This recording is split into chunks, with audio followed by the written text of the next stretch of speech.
हेमराजसेव्यमान पावनाङ्घ्रिपङ्कजं ज्ञानयज्ञसूत्रमिन्दुशेखरं कृपाकरं नारदादियोगिवृन्दवन्दितं दिगम्बरं काशिकापुराधिनाथकालभैरवं भजे।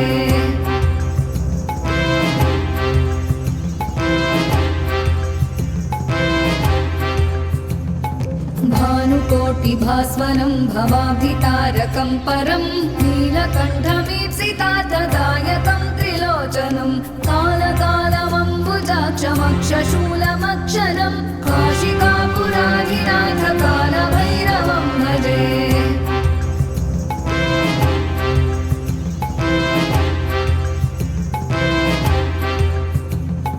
शूलटङ्कपाशदण्डपाणिमादिकारणं श्यामकायमादिदेवमक्षरं निरामयं भीमविक्रमं प्रभुं विचित्रताण्डवप्रियं काशिकापुराधिनाथकालभैरवं भजे।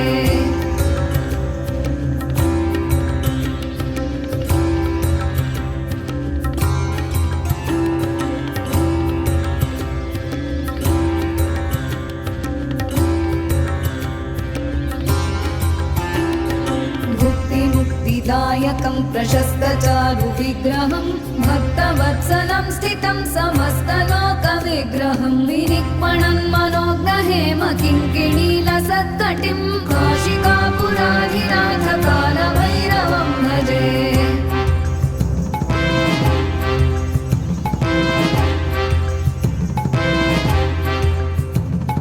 धर्मसेतुपालकं त्वधर्ममार्गनाशकं कर्मपाशमोचकं सुशर्मदायकं विभुं स्वर्णवर्णशेषपाशशोभिताङ्गमण्डलं काशिकापुराधिनाथकालभैरवं भजे।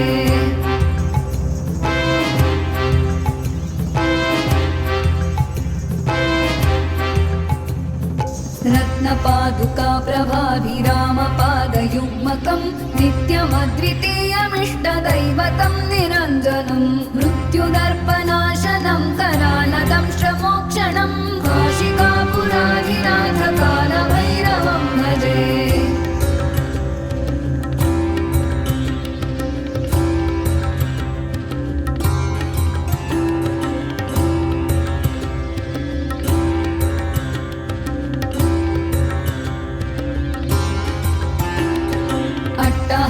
भिन्नपद्मजाण्डकोशसन्ततिं दृष्टिपातनष्टपापजालमुग्रशासनम् अष्टसिद्धिदायकं कपालमालिकाधरं काशिकापुराधिनाथकालभैरवं भजे।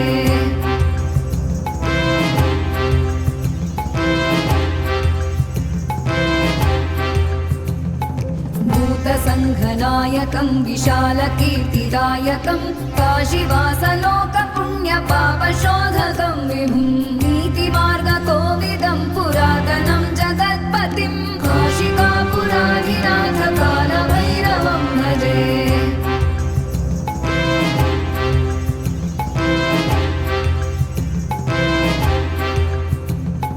कालभैरवाष्टकं पठन्ति ये मनोहरं ज्ञानमुक्तिसाधनं विचित्रपुण्य